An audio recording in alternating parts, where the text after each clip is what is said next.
Illinois Fighting Illini coming to town this week. He'll be here at Camp Randall on Saturday, and I'm joined by Ben Wargo of BadgerNation.com. I'm Adam Mertz, the Wisconsin State Journal. I want to talk not necessarily about the Illinois, but about the state of Illinois and what that's meant to Wisconsin recruiting, and especially for this year's class that's coming in. I mean, you look at the state of Illinois for the Wisconsin, the last couple of years, very prevalent in the Badgers recruiting classes. You look at the class of 2013, Wisconsin already with 3 verbal commitments for that class.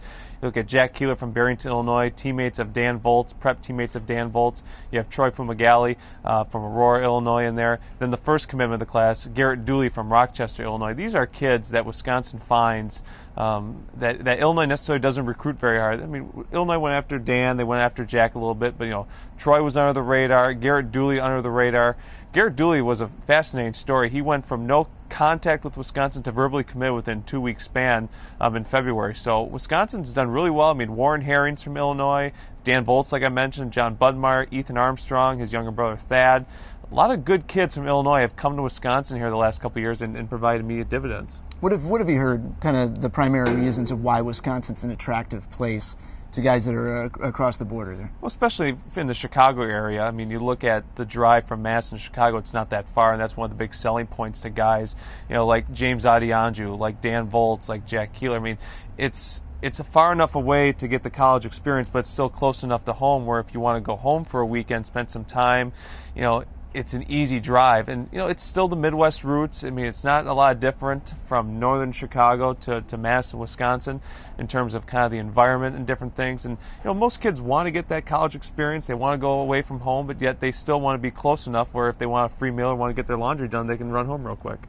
Going backwards a little bit, last weekend, obviously the huge game up at Nebraska. And Nebraska was really touting this as a game where they were going to have, it was 15, something like that, recruits on the sideline. A couple of guys that either have committed to or are interested in Wisconsin. You talk a little bit about the fallout from a game like that, if there's a win-loss off the field in recruiting as well. Well, I mean, Wisconsin played well enough in that game to be competitive in it. And I think when you look at the kids that were there that are favoring Wisconsin, that bodes well for the Badgers in that situation. The only kid that had an offer there from Wisconsin is David Neville from Brantford, Ontario.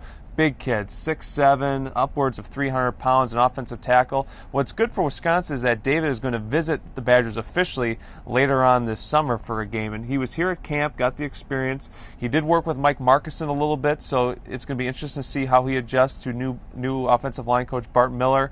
I mean, it's not going to change a heck of a lot. I think that Neville has seen what Wisconsin has done in past couple of years with offensive linemen here, and I think that's going to be a big selling point for him. He's also looking at Michigan State too, so I don't think that's going to play a huge impact in his role in terms of the outcome of the game. A couple of juniors that were there, Marcus Collins from Madison La Follette was there, Billy Hirschfeld from Heartland Arrowhead, 2 juniors that Wisconsin starting to show a little bit of interest in. Hirschfeld a little bit more than Collins, but these are kids that obviously have a long way to go in their recruitment. No offers for either of them yet, but these are 2 kids that obviously wanted to go to Nebraska and get a Big Ten environment, and they saw 2 Big Ten teams play really, really well.